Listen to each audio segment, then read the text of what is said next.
Psaume 22, du cri au triomphe, un voyage de foi et d'espérance.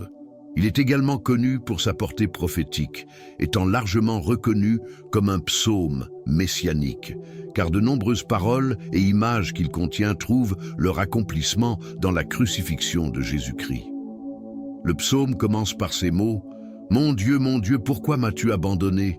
Ce cri révèle non seulement la profondeur de la souffrance du psalmiste, mais il est aussi devenu l'une des déclarations de Jésus sur la croix, Matthieu 27, 46. Ces paroles expriment un sentiment d'abandon, mais non de désespoir. C'est le cri de quelqu'un qui, même dans sa douleur, continue à se tourner vers Dieu comme source de secours. Dans les premiers versets, David décrit l'ampleur de son affliction. Il se sent entouré d'ennemis et consumé par la solitude. Pourtant, il se rappelle la fidélité de Dieu dans le passé, affirmant que ses ancêtres ont mis leur confiance en lui et ont été délivrés. Cela reflète un principe essentiel. Dans les moments de difficulté, il est crucial de se souvenir des œuvres de Dieu et de sa fidélité. La deuxième partie du psaume présente une description poignante des souffrances du psalmiste. Il est méprisé et moqué, comparé à un ver plutôt qu'à un homme. Ces paroles décrivent également, avec une précision étonnante, l'expérience de la crucifixion, des siècles avant que cette méthode d'exécution ne soit connue. Des expressions telles que « ils ont percé mes mains et mes pieds, et ils se partagent mes vêtements, ils tirent au sort ma tunique » font directement référence aux événements de la Passion du Christ. Jean 19, 24.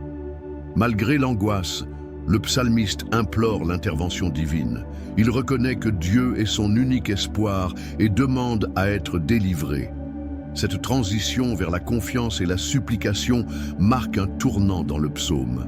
La certitude de la délivrance divine commence à émerger, apportant une note d'espérance qui s'intensifie tout au long du texte. Dans la dernière partie, le ton change pour devenir une célébration et une louange. Le psalmiste promet de proclamer le nom de Dieu devant l'assemblée et d'exalter sa justice. Il entrevoit un avenir où toutes les nations se souviendront du Seigneur et l'adoreront. C'est un puissant rappel que, même dans les situations les plus sombres, la souveraineté de Dieu demeure. Le psaume 22 nous enseigne que la souffrance n'est pas la fin de notre histoire. C'est une invitation à faire confiance à Dieu, même lorsqu'il semble lointain. C'est aussi une puissante anticipation de l'œuvre rédemptrice du Christ qui a souffert pour apporter le salut à l'humanité. En lisant ce psaume dans son intégralité, nous permettons à ces paroles de résonner profondément dans nos cœurs, nous rappelant qu'en Christ, nous trouvons l'espérance, la rédemption et la victoire. Maintenant, écoutons le psaume 22 dans son intégralité, laissant chaque mot résonner comme une déclaration de foi et d'espérance en Dieu. Mon Dieu, pourquoi m'as-tu abandonné? Pourquoi es-tu si loin de me sauver, si loin de mes cris de détresse? Mon Dieu, je t'appelle le jour, mais tu ne réponds pas, la nuit, et je ne trouve pas de repos. Pourtant, tu es le Saint, tu sièges parmi les louanges d'Israël. En toi, nos ancêtres ont mis leur confiance. Ils ont eu confiance, et tu les as délivrés. Ils ont crié vers toi et ont été sauvés. Ils ont eu confiance en toi et n'ont pas été déçus. Mais moi, je suis un ver et non un homme, un objet de mépris et de dérision pour le peuple. Tous ceux qui me voient se moquent de moi.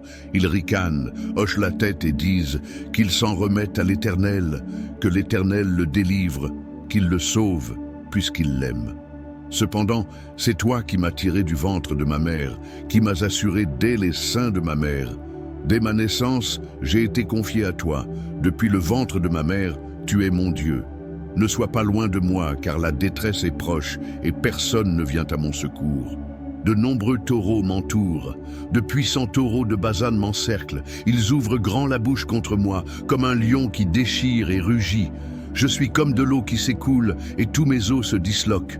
Mon cœur est comme de la cire, il fond au-dedans de moi. Ma force se dessèche comme un tesson d'argile et ma langue colle à mon palais. Tu me réduis à la poussière de la mort.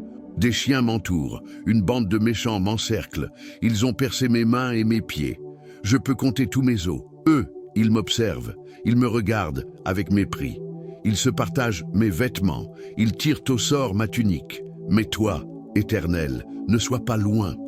Toi qui es ma force, viens vite à mon secours. Délivre-moi de l'épée, sauve ma vie du pouvoir des chiens, sauve-moi de la gueule du lion et des cornes des buffles sauvages. Tu m'as répondu. Je proclamerai ton nom à mes frères, je te louerai au milieu de l'assemblée. Vous qui craignez l'Éternel, louez-le. Glorifiez-le, vous tous, descendants de Jacob. Révérez-le, vous tous, descendants d'Israël. Car il n'a ni méprisé, ni rejeté la souffrance de l'affligé. Il ne lui a pas caché sa face, mais il a écouté son cri à l'aide.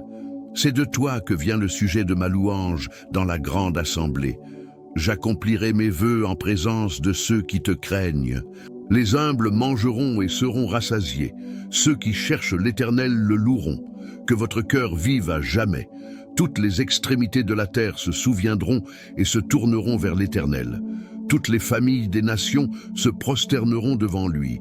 Car à l'Éternel appartient le règne. Il domine sur les nations. Tous les riches de la terre mangeront et l'adoreront. Tous ceux qui descendent dans la poussière, dont la vie s'éteint, s'inclineront devant lui. La postérité le servira. On parlera du Seigneur aux générations futures. Elles viendront proclamer sa justice au peuple qui naîtra, car il a agi puissamment. Seigneur Dieu Tout-Puissant, tout comme le psalmiste a crié vers toi au milieu de la souffrance, nous déposons devant toi nos douleurs, nos peurs et nos défis.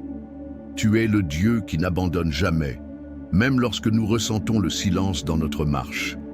Seigneur, tu connais chacune de nos afflictions.